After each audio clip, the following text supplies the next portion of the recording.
রায়হান সকালে ঘুম থেকে উঠে জানালার বাইরে তাকিয়ে দেখে রোদের আলো পুরো বাড়িটাকে ঝকঝক করে তুলেছে।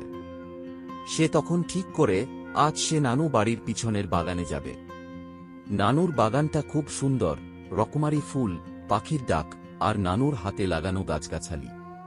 রায়হান বাগানে হাঁটতে হাঁটতে হঠাৎ এক অদ্ভুত গাছ দেখতে পায়। গাছটা অন্য গাছের মতো নয়, এর পাতাগুলো রং বদলায় আর গাছটা যেন হালকা করে ঝিকমিক করছে। হঠাৎ গাছটা কথা বলে উঠল, রায়হান, তুমি এসেছ। আমি তোমার জন্য অপেক্ষা করছিলাম। রায়হান আঁতকে উঠে বলল, তুমি তুমি কথা বলো। গাছটা হাসল, হ্যাঁ, আমি এক জাদুর গাছ।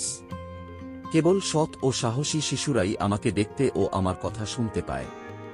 আমি তোমাকে এক গোপন জায়গায় নিয়ে যেতে পারি, যেখানে সবকিছু রঙিন, খুশির আর যেখানে শুধু ভালোবাসা আর আনন্দ থাকে। রায়হান বলল, আমাকে কি আমার নানুকে বলার দরকার? গাছটা মাথা নাড়ল, তোমার নানু জানেন। ছোটবেলায় উনিও আমার সঙ্গে দেখা করেছিলেন। তারপর গাছটা এক ঝলক আলোয় পরিণত হল, আর রায়হান চোখের পলকে এক আশ্চর্য জগতের মধ্যে প্রবেশ করল। সেখানে কথা বলে এমন পাখি, গান গাওয়া নদী আর হাসিখুশি পরীদের রাজ্য। সেই দিনটা রায়হান কোনোদিন ভুলবে না।